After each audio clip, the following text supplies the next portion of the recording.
한 주 동안 평안하셨습니까? 엿새 동안 일하느라고 수고 많으셨습니다.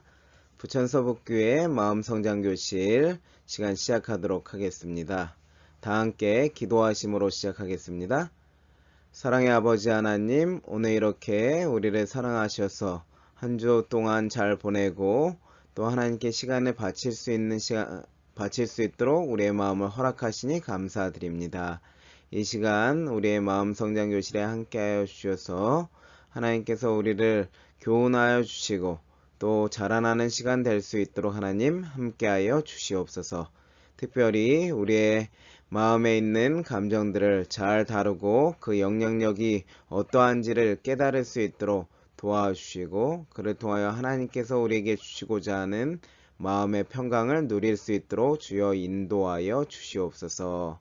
이 시간 하나님의 성령께서 우리 마음을 준비시켜 주시고 함께하여 주시기를 예수님 이름으로 기도드립니다.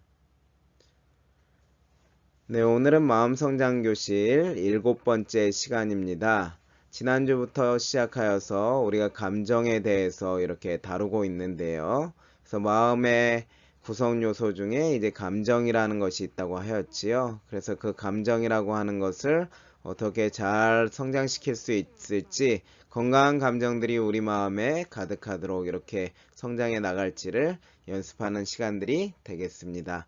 그래서 오늘은 특별히 감정의 영향력과 감정 조절 도구들을 여러분들께 도구를 소개해 드리도록 하겠습니다. 근데 여러분, 진도가 너무 빨리 나가면 그 수업이 제대로 이루어지지 않는 것 같아서 제가 좀 속도를 늦추기로 하였습니다. 그래서 많은 것을 하지 않고 한두 가지 이렇게 다룸을 통하여서 정확하게 인식하고 넘어가는 시간들 되도록 할 것입니다. 그래서 오늘은 감정의 영향력, 감정 조절 도구에 대해서 살펴보도록 하겠습니다. 먼저 함께 기억절의 말씀 함께 보시겠습니다. 기억절입니다. 무릇 지킬 만한 것보다 더욱 내 마음을 지키라. 생명의 근원이 이에서 남이니라. 항상 말씀드렸죠. 이 생명의 근원이 이에서 남이니라. 그래서 마음이라고 하는 것이 우리의 생명과 직접적인 관련이 있다는 사실을 생각하고 마음을 지키는 일에 힘쓰자는 의미에서 마음성장교실을 하고 있다는 것을 여러분들께서 꼭 인식해 주시기를 바랍니다. 지난번에 했던 내용들, 감정에 관한 것들을 복습하도록 하겠습니다. 네, 감정에 관한 것들에 대해서 첫 번째, 감정은 어떻게 생겨나는지에 대해서 우리가 확인했었는데요. 감정은 어떻게 생겨나는가? 우리 여기 회복력의 7가지 기술이라는 책에서 다음과 같이 말했었죠. 감정과 행동을 촉발하는 것은 우리가 겪는 사건이 아니라 그 사건에 대한 우리의 무엇이요? 우리의 생각이라고 하는 것이 우리의 감정과 행동을 일으킨다 이렇게 배웠습니다. 그래서 이 생각이라고 하는 것을 다른 말로는 믿음이라고 부를 수 있다 하는 것도 확인했었고요. 그래서 이 믿음이라고 하는 것, 생각이라고 하는 것이 우리가 어떤 감정을 느끼고 어떤 행동을 할지를 결정한다 이렇게 되어 있습니다. 그래서 이 감정이라고 하는 것이 생성되는 것은 우리의 생각이라고 하는 것이 먼저 작동이 되고 그로 인한 결과로서 감정이 연결되어 나타난다고 하는 것을 알게 되는 것이죠. 그래서 어떠한 사건이 일어나게 되면 여러 가지 정보가 발생되는데 그 정보들에 대하여 내가 어떠한 생각을 하느냐에 따라서 우리의 감정이 달라지고 그로 인한 행동적 결과가 달라진다고 하는 것을 확인할 수가 있겠습니다. 그럼 감정은 어떻게 생겨나는가? 그 마음의 건강 풍요로운 삶 2권에는 생각이 잘못되면 감정도 잘못될 것이다. 이렇게 기록함을 통하여서 생각과 감정이 연결되어 있음을 확인할 수 있는 것이지요. 그래서 한 번 더 말씀드리면 이 사건과 정보라고 하는 것은 우리에게 일어나는 것들, 이미 일어난 것을 우리가 변동할 수 없는 것입니다. 그렇지만 우리가 그것에 대하여 반응하는 이 생각이 긍정적이느냐 아니면 부정적이느냐에 따라서 우리의 감정이라고 하는 것이 달라진다는 것이죠. 부정적 감정이 깃들거나 아니면 긍정적 감정이 마음에 생겨나거나 결국은 중요한 것은 어떠한 일이 벌어졌을 때에 우리가 어떠한 생각을 할 것인가 그것이 중요한 것이죠. 그래서 이 부분, 네모 박스 친 부분이 상당히 중요한 것입니다. 우리에게 이미 일어난 사건과 정보에 대해서는 우리가 통제할 수 없지만 우리가 어떠한 생각을 하는지에 대해서는 선택할 수 있고 그로 인해서 누리는 감정은 달라진다고 하는 것이지요. 그래서 생각과 감정의 연결 관계를 간단하게 살펴보았었는데요. 본인의 권리에 대한 침해가 일어날 때는 분노, 특별히 나의 것을 누군가 빼앗아 갔다는 생각을 하게 되면 화가 나고 분노가 일어난다는 사실, 그리고 무언가를 잃어버리고 또 자기 가치를 상실하게 되면 슬픔과 우울이 일어나고, 그리고 내가 다른 사람에게 피해를 입혔다, 그렇게 할 때는 이 죄책감이라는 것이 생겨난다고 말씀드렸습니다. 그리고 불투명한 미래로 인하여서 어떻게 될지 몰라서 미래의 위협이 느껴질 때에 그것이 불안과 두려움을 일으키고, 또 타인과의 특별히 부정적인 비교를 당할 때에는 우리가 당혹감이 일어난다는 사실에 우리가 이렇게 알 수 있습니다. 그래서 이러한 것들이 대표적인 감정들로 불리는 것이고요. 그런데 제가 요즘 내감정 사용법이라는 책을 다시 한번 펼쳐 들었는데, 그 책에 보면 사람마다 이렇게 대표 감정이 조금씩 다르다고 합니다. 그래서 감정은 습관이다라는 책에 보면 어떠한 감정을 습관 들이느냐에 따라서 그것이 나의 대표 감정이 되기도 한다고 하니까요. 이 감정이라고 하는 것이 어떤 감정이 내 마음에 오래 깃드느냐, 그것이 상당히 중요하다고 하겠습니다. 이렇게 지금까지 우리가 복습을 해보았는데요. 이제 어떻게 건강하게 자기 감정을 풀 수 있을지, 감정의 영향력과 감정의 도구를 이렇게 오늘 설명드리는 것입니다. 감정의 도구와 영향력이라는 큰 제목을 가지고 우리가 시작을 했지요. 그 부분을 살펴보도록 하겠습니다. 그래서 감정의 영향력을 우리가 살펴보면 성경이 말하는 것들을 한번 살펴보겠습니다. 감정이 나에게 미치는 영향이 무엇인지 여기 잠언 17장 22절에는 다음과 같이 말씀하셨는데요. 마음의 즐거움은 무엇이라고요? 양약이라도. 그러니까 긍정적인 기쁨의 감정이 마음에 있으면 양약, 몸에 좋은 약이 된다는 것이죠. 심령의 근심은 무엇을 마르게 한다고요? 뼈를 마르게 하느니라 말씀하셨습니다. 또한 잠언 14장 30절에는 마음의 화평은 육신의 생명이나 시기는 뼈의 썩음이니라. 여러분, 뼈가 썩으면 어떻게 되겠습니까? 건강이 악화되고 당연히 그 생명의 위협을 느끼지 않겠습니까? 그래서 이 감정은 나에게 어떤 영향을 미치는가 하면 이 건강이라고 하는 것에 우리에게 영향을 미친다고 하는 것이지요. 그래서 그 부분은 그 점에 있어서는 이제 학문적으로도 이렇게 증명된 사실인데요. 여기 이영돈 PD가 다큐멘터리 마음이라는 것을 찍으면서 마음에 대한 연구를 많이 했는데요. 실험도 하고 그 결과들을 확인하고 했었는데요. 감정이 가져오는 몸의 상태, 그리고 우리에게 미치는 영향에 대해서 다음과 같이 얘기합니다. 우리가 즐거움, 행복함, 마음의 평화, 평온함 같은 그것들을 바람직한 감정이라고 표현하는데, 그 바람직한 감정을 느낄 때는 몸에서는 인체의 치료 체계를 건강으로 이끄는 화학물질이 생긴다고 합니다. 그래서 건강으로 이끄는 화학물질이 생성되고, 반대로 두려움, 분노, 죄책감, 무력감 같은 바람직하지 못한 감정, 이렇게 표현되는데요. 이 바람직하지 못한 감정을 느낄 때에는 질병과 죽음으로 인체를 이끌어가는 화학물질이 생성된다고 하는 것입니다.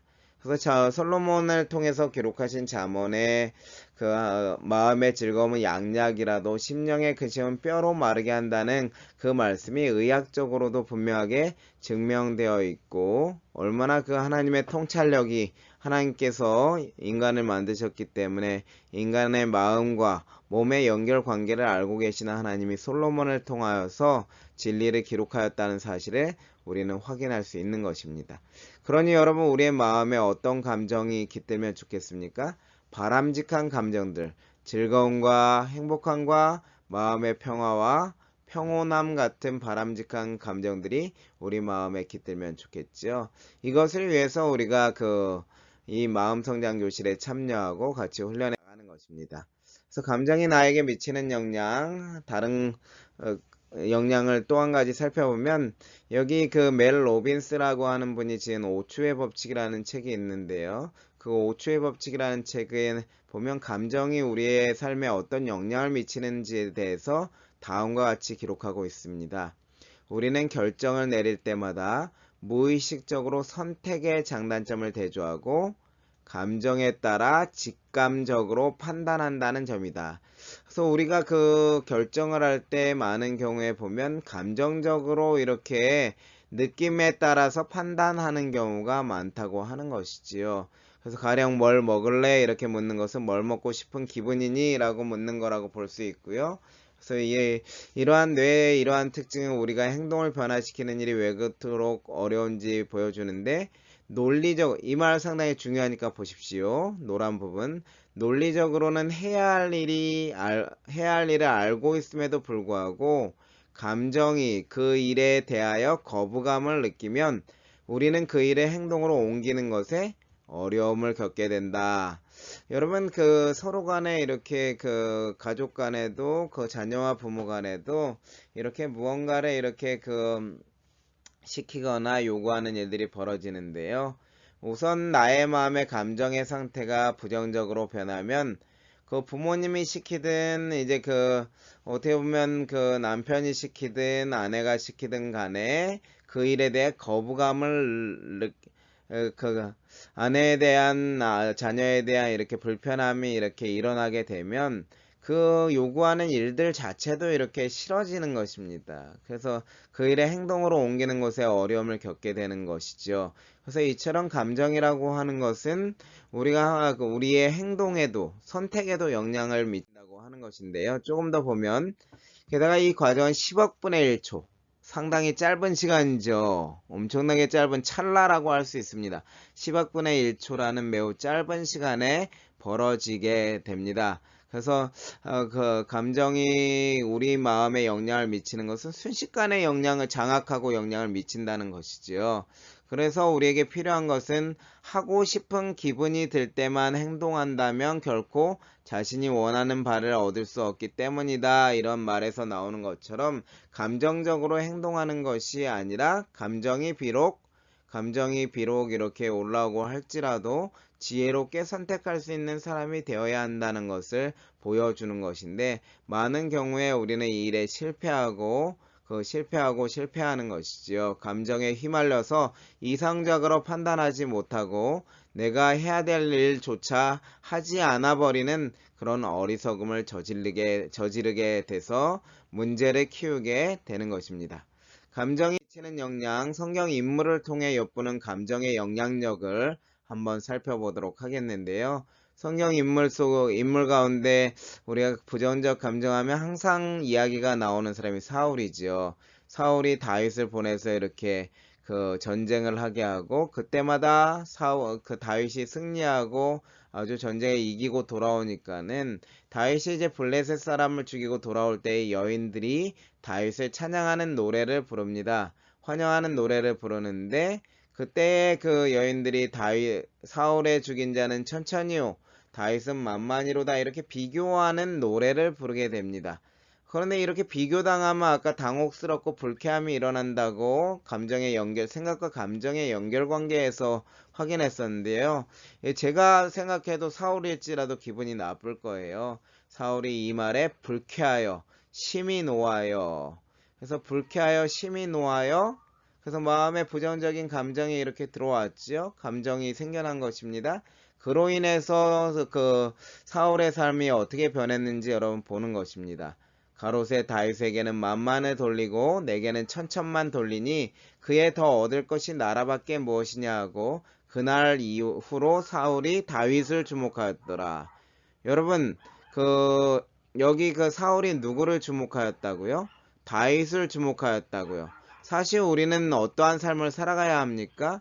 우리는 삶을 살아감에 있어서 자신의 일에 집중하면서 살아가야 하는데, 이 사울은 불쾌함과 노함으로 인하여서 자신의 일에 집중하지 못하는 일이 벌어지게 되었습니다. 그래서 여러분 상당히 중요한 것이 자기의 일에 집중하느냐 집중하지 못하느냐에 따라서 삶의 결과가 틀려지지요. 근데 사울은 이 이유로 불쾌함과 노함으로 인하여서 다윗을 주목하게 되었고 그의 삶의 끝의 마지막은 어떠했는지 여러분 잘 아시지 않습니까? 나라를 더욱더 부강하게 하고 더욱더 자신의 왕권을 공고히 하는데 힘써야 할 시간들을 다윗을 쫓아다니느라 다윗을 주목하느라 시간을 보냈을 때에 그의 삶은 부정적으로 끝나는 것을 여러분들은 알 수 있을 것입니다. 그래서 우리가 이렇게 그 성경인물 사울을 통해서 엿봤는데요. 이제 그 예수님의 제자들을 통해서 이제 또 엿볼 수 있는 것인데 부정적인 감정뿐만 아니라 이제 기쁨의 감정이 너무 커서 이렇게 조절이 안 될 때 그때도 이제 그 어떠한 영향을 미치는지를 예수님의 제자들을 통해서 확인하는 것인데요. 누가복음 24장 38절로 41절의 말씀을 보면 예수님께서 제자들 앞에 부활하셔서 나타났는데 예수님이 그 유령인 줄 알고 제자들이 무서워 두려워하여서 예수님을 의심합니다. 예수님이신가 의심할 때에 예수님이 내 영은 살과 뼈가 없으니까 너희가 내 손과 뼈를 만져보라, 손과 발을 보이시고 만져보라고 이렇게 말씀하십니다. 그렇게 할 때 여러분 어떻다고요? 저희가 예수 너무 어떠하다 기쁨으로 아주 긍정적인 감정이죠. 너무 기쁨으로 그런데 오히려 어떻게 되었습니까? 믿지 못하고 이러한 장면은 엠마오로 가는 두 제자들도 슬픔에 눈이 가리어서 예수님이 나타났지만 믿지 못하는 일이 벌어진 것이지요. 그래서 이 감정이라고 하는 것은 무엇인가 하면 눈앞에 사실 진실이 펼쳐질지라도 그것을 올바르게 판단할 수 있는 판단력이 떨어진다고 하는 것입니다. 이성적으로 사고하는 것에 영향을 미친다는 것을 우리는 알 수 있는 것입니다. 그래서 여러분 이처럼 그 성경 인물 제자들을 통해 알 수 있는 것은 이 감정이 사람의 삶에 얼마나 큰 영향을 미치고 또 여기 예수님과 관련하여서는 예수님을 믿는 믿음에 있어서 이 믿음의 영향을 준다는 것을 보여주는 것입니다. 그래서 그 여러분 그 믿음이라고 하는 신앙이라고 하는 것은 감정으로 하는 것이 아닙니다. 물론 감정이 필요 없다고 말하는 것이 아니라요. 내 마음이 기쁠 때 내 마음이 슬플 때 그것으로 인하여서 믿음의 영향을 받아서는 안 된다는 것을 말씀드리는 것입니다. 그 상당히 이제 그 하나님을 믿는 믿음에 있어서는 지적인 믿음, 그 우리의 인지적인 믿음, 그러한 믿음이 큰 영향을 발휘하는데요. 그것들이 이제 감정적인 것으로 인하여서 무너지게 되는 일들이 발생하기 때문이죠. 대부분의 경우에 우리는 하나님이 어떠한 분이신지 배우고 듣고 함을 통해서 인지적으로 믿음을 가지게 되었는데 하나님에 대해서 느껴지지 않는 그 감정으로 인하여서 그 믿음을 포기하게 되는 어리석음을 저지르는 일들이 우리에게 벌어지는 것을 볼 때 감정이 얼마나 큰 영향력을 가지고 있는지 우리는 알게 되는 것입니다. 그래서 우린 가져야 할 태도가 무엇인가 하면 감정이 나에게 영향을 나의 선택이나 여러 가지 삶에 있어서 영향을 주는 것에 대해선 거부해야 되는 것이고요. 내가 감정에 지배를 받는 것이 아니라 내가 감정에 영향을 미치는 사람이 되어야 하는 것이죠. 그 부분에 대해서는 yes 이렇게 해야 되는 것이죠. 대부분의 경우에 그런데 우리는 감정의 영향을 받고 그렇게 살아갑니다. 내가 내 감정에 영향을 미치는 일에 있어서 좀 부족한 모습들을 보이죠. 그렇기 때문에 마음 성장 교실이 필요한 것이고 우리에게는 감정 연습이 필요한 것입니다. 그럼 우리에게 감정을 조절할 수 있는 도구가 무엇이 있는지 좀 살펴보도록 하겠습니다. 나의 감정에 내가 영향을 미치는 사람으로 자라나야 되지 않겠습니까? 그럼 우리가 추구해야 할 마음의 상태를 먼저 말씀드리면 우리의 감정이 어떠한 감정이 평소에 이렇게 머물러 있으면 우리의 삶에 좀 도움이 될까 하는 것을 성경을 통해서 찾아보는 것인데요. 여기 요한복음 14장 27절의 말씀에 보면 예수님은 우리의 마음의 상태가 이렇게 되기를 원하셨습니다. 평안을 너희에게 끼치노니 곧 나의 평안을 너희에게 주노라. 내가 너에게 주는 것은 세상에 주는 것 같지 아니하니라. 너희는 마음에 근심도 말고 두려워하지도 말라.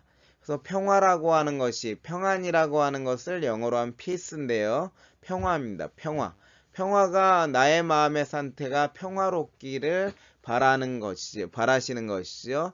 어떠한 긍정적인 상황이나 부정적인 상황에 쉽게 동요하지 않고 마음의 안정을 유지하는 그 상태를 유지하기를 바라시는 예수님의 마음을 볼 때 우리가 추구해야 할 마음의 상태는 평화가 깃드는 것이다라는 것을 알 수 있고요. 두 번째는 주께서 심지가 견고한 자를 평강의 평강으로 지키시리니 이는 그가 주를 의뢰함이니이다. 그래서 구약성경 이사야에도 같은 말씀으로 이렇게 같은 우리 마음의 상태가 이렇게 되기를 원하시는 것이 나타나 있는 것인데요. 평강의 평강으로 지키시리라. 우리의 마음의 평강의 평강이 깃들기를 원하시는 것입니다.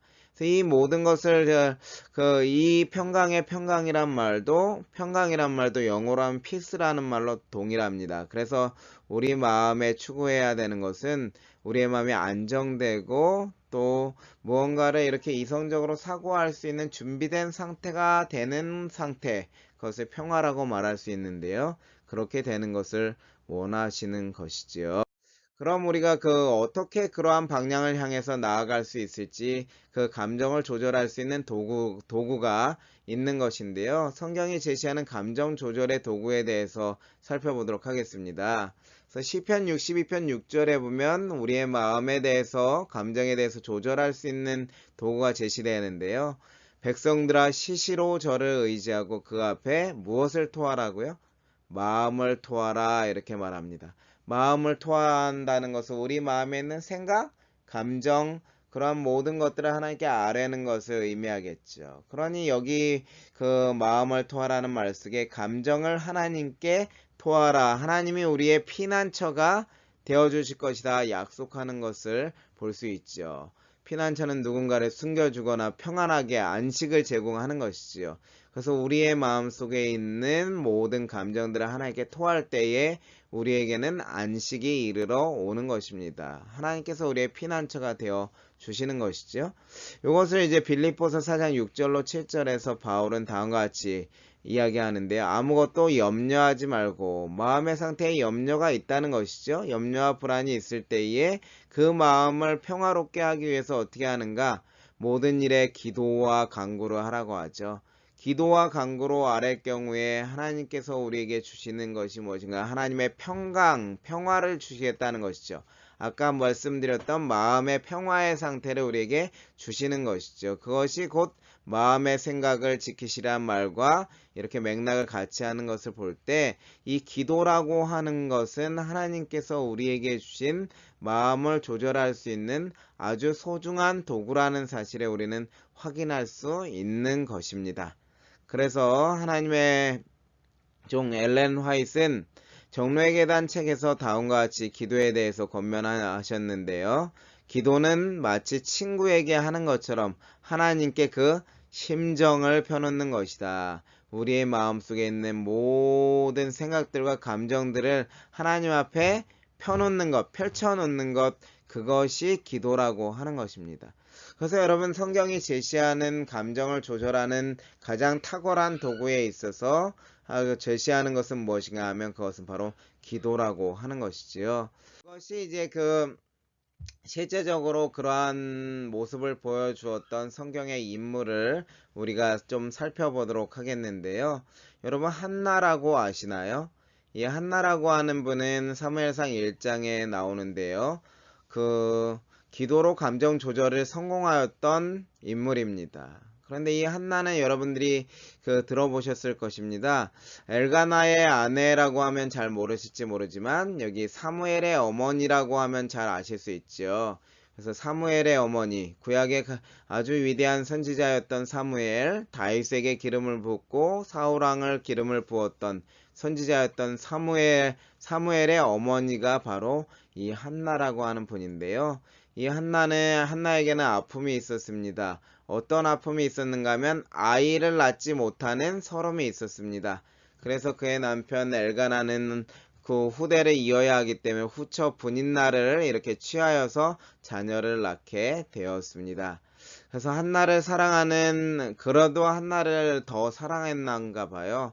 그래서 여호와의 전에 올라갈 때가 될 때마다 매년 하나님의 성전에 올라갈 때에 남편은 아내를 사랑하기 때문에 분인나와 그 자녀들에게도 제물을 나누어 주었지만 그 한나에게는 갑절의 제물을 주었습니다. 그래서 갑절의 제물을 주어 2배의 제물을 주었는데요. 물질로라도 그를 위로하고 싶은 그런 마음이 엘가나에게서 나타난 것입니다. 엘가나의 아내를 사랑하는 마음이 물질을 통해서 나타났는데요. 그것이 한나에게 위로가 될까요, 여러분? 물질로 위로하는 것이 때로는 위로가 되지만 이렇게 슬픔에 상한 마음에 물질은 위로가 되지 않았던 것 같습니다. 특별히 왜 그런가 하면 아이 낳지 못한다고 분인나가 한나를 격동하였습니다. 한나의 마음을 상하게 하는 것이죠. 그 분인나가 너는 어떻게 아이도 못하고 하나님께 벌 받은 사람이다. 그렇게 하면서도 계속 이 남편한테 붙어 있으려 그러냐? 하는 그러한 여러 가지 말들로 한나를 격동하는 것이죠. 그래서 여호와의 집에 올라갈 때마다 남편이 한나에게 제물의 갑절을 주자 그 질투가 일어나서 분인나는 한나를 격동하는 일을 해마다 이렇게 끊임없이 하고 있는 것이죠. 그러니 여러분, 한나의 마음 상태가 어떻게 되었을까요? 한나가 어떻게 했다고요? 울고 먹지 아니하였다고 합니다. 슬픔이 가득하고 그 다음에 그로 인하여서 먹고 싶은 생각도 안 드는 것이지요.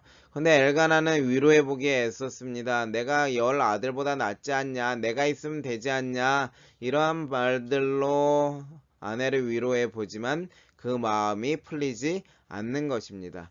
여러분, 이 슬픔의 마음이 어떻게 풀려날 수 있을까요? 어떻게 이 한나는 그 상한 마음, 부정적인 마음이 가득한 격동된 마음, 어떻게 그 감정을 풀어낼 수 있을까요? 여기 사무엘상 1장 10절로 11절에 보면 한나가 이렇게 반응하는데요. 한나는 그 격동에 대하여 분인나와 싸우지 않고 어떠한 일을 했는가 하면 한나가 마음이 괴로워서 아이를 낳지 못하고 또 분인나는 자신을 괴롭히니까 마음이 괴롭죠. 그때 누구에게 기도했다고요? 여호와께 기도하고 통곡하고 서원하였다 그럽니다. 그래서 그 기도의 내용이 좀 나오죠.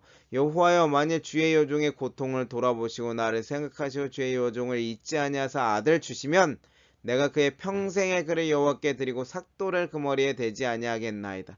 이렇게 서원할 정도면 얼마나 마음이 괴롭고 힘들면 하나님 제발 나에게 아들 좀 주십시오. 그 아들 주시면 내가 하나님께 바치겠습니다. 내 고통 좀 돌아봐 주십시오. 솔직하고 진실하게 기도하고 있는 것입니다. 그렇게 기도로써 자신의 마음을 하나님께 아뢰는 한나의 모습이 기도로 감정 조절을 하는 모습이에요.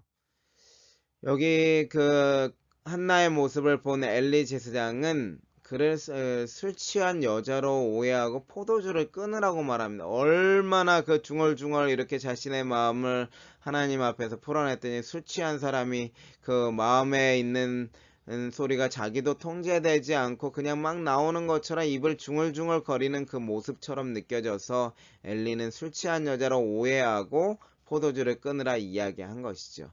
그때 한나의 대답 속에 여러분, 한나의 감정이 어떻게 풀려졌는가를 우리가 이해할 수 있는데요. 사무엘상 1장 15절로 18절입니다.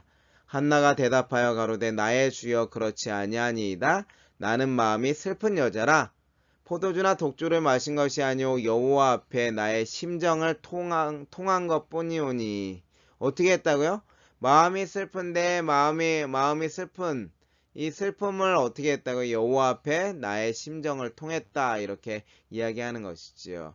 자신의 마음의 그 슬픔을 하나님께 기도로서 드린 것입니다. 그래서 여기 내가 지금까지 말한 것은 나의 원통함과 격동됨이 많음을 인함이니이다. 그래서 하나님 앞에서 자신의 그 원통함과 격동됨을 다 하나님 앞에 그대로 그대로 아래인 것이죠. 그때의 엘리가 어쩌면 하나님을 대신해서 이렇게 말했을 것 같습니다. 예수님께서 평안을 너희에게 끼치노니 곧 나의 평안을 너희에게 주노라 말씀하셨던 것처럼 이렇게 기도하였던 한나에게 엘리가 말하죠. 평안히 가라. 평화를 주겠다는 것이죠. 평화가 너에게 임할 것이란 얘기죠. 평안히 가라. 이스라엘아, 하나님이 너의 기도하여 구한 것을 허락하시기를 원하노라. 그때 그 한나는 당신의 여종이 당신에게 은혜가 있기를 원합니다 하는 믿음을 가지고 가서 먹고 얼굴에 다시는 무엇이 없다고요? 수색이 없으니라. 마음의 평정을 찾은 한나의 모습을 우리는 볼 수 있게 되는 것입니다. 그래서 여러분, 우리 그 성경에서 제시하는 가장 탁월한 감정을 풀어내는 도구가 무엇이라는 사실을 우리가 확인하는 것입니까? 이 기도라는 것을 한나의 경험 속에서도 확인할 수 있는 것입니다. 사실 제가 시간이 많지 않기 때문에 예수님에 대해서 설명을 드리지 않지만 예수님이 생애의 마지막 장면 겟세마네 동산에서 그 십자가를 지기 전에 그 인류의 죄로 인한 괴로움과 아픔과 사명에 대한 책임감의 힘듦으로 인해서 괴로울 때에 하나님께 그 마음을 다 아뢰고 나의 원대로 마옵시고 이 잔을 내게서 옮겨주십시오 하고 말하는 그러한 솔직한 기도의 모습, 그 모습으로 자신의 감정을 풀어내고 자기가 해야 될 책임, 십자가를 감당하시는 모습을 우리는 알 수 있습니다. 이처럼 여러분, 기도라고 하는 것은 한 사람의 마음의 아픔, 마음의 감정을 풀어낼 수 있는 아주 탁월한 도구라는 사실을 우리는 성경에서 확인하게 되는 것입니다. 그 사실은 우리 여기 그 학문적으로도 증명이 되는데요. 여기 전에 제가 여러 번에 걸쳐서 기도의 고백의 카타르시스라는 말을 소개해 드렸었는데 오늘은 새로운 글을 좀 소개해 드리겠습니다. 여기 김영근이라고 하는 부분이 글쓰기 고백을 활용한 목회자의 자가상담 연구 부분을 이렇게 글을 썼는데요.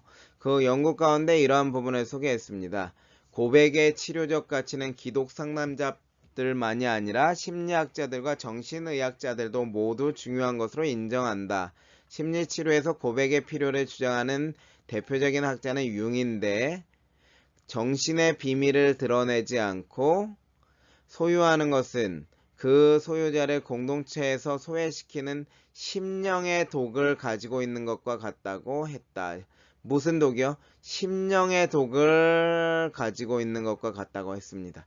그래서 무언가 자신의 마음에 있는 것을 말하지 않으면 마음의 독을 가지고 품고 살아가는 것과 같다고 합니다. 그런데 그 독을 가지고 있는 것이 풀려나기 위해서는 고백이라고 하는 것이 효과를 발휘하게 되는데 그 고백의 효과를 보시면 첫째, 자발적이고 순수한 고백은 무엇을 가져온다고요?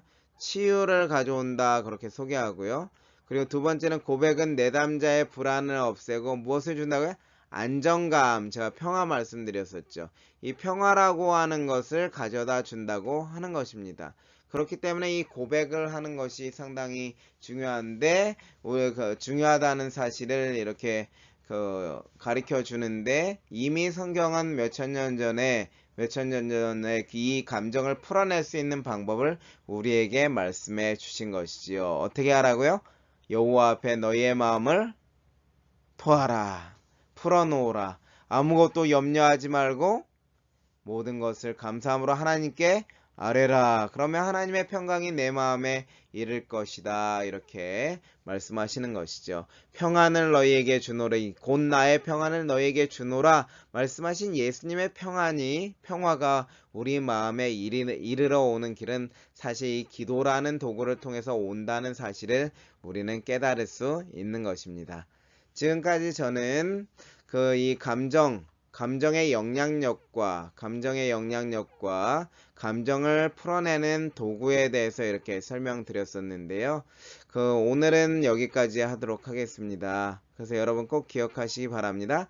이 감정이라고 하는 것은 우리의 생명에 영향을 미치고 우리의 선택에 영향을 미치고 행동에 영향을 미칠 정도로 강력한 영향력을 가지고 있는 것이며 이 감정을 잘 풀어내는 방법은 우리에게 하나님께서 주신 기도라고 하는 것. 순수하게 자발적으로 하나님께 우리의 마음을 터놓고 고백할 때에 치료가 일어나고 우리 마음에 평화가 이르러 오고 안정감이 생겨난다는 사실을 꼭 기억하시길 바랍니다. 이것이 오늘 공부의 핵심이 되겠습니다. 오늘은 감정의 영향력과 이렇게 도구에 대해서 말씀드렸는데요. 이제 다음 주부터는 그럼 이 도구들을 어떻게 실질적으로 잘 활용할 수 있는가 하는 것을 성경 본문을 통해서 함께 연습해보는 시간을 가지도록 하겠습니다. 지금까지 들으신 내용들을 다시 한번 잘 생각하시고 방송을 다시 한번 들어보셔서 여러분의 마음에 평강이 이르는 방법을 잘 기억하시길 바랍니다. 네, 기도하심으로 마치도록 하겠습니다. 하늘에 계신 우리들의 아버지 하나님, 오늘 우리 마음속에 있는 감정이 우리의 삶에 얼마나 큰 영향을 미치는지를 우리가 살펴보았습니다. 하나님, 이 시간 우리와 함께하여 주셔서 우리 가운데 주님의 평강이 임할 수 있도록 도와주시고 우리 마음에 있는 모든 아픔과 슬픔과 어려움들을 하나님께 아뢰 수 있도록 우리에게 기도의 영을 부어 주시옵소서. 그를 통하여 예수님께서 주시겠다고 약속하신 그 평화가 우리의 마음에 이르러 올 수 있도록 주님 인도하여 주시옵소서. 우리 기도를 들으시는 하나님의 은혜가 오늘 이 저녁 우리 모든 부천서북교회 성도들 위해 임하여 주시기를 예수 그리스도의 이름으로 간절히 기도드립니다.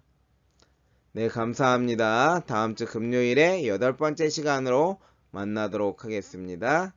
행복한 안식일 저녁 되시기 바랍니다.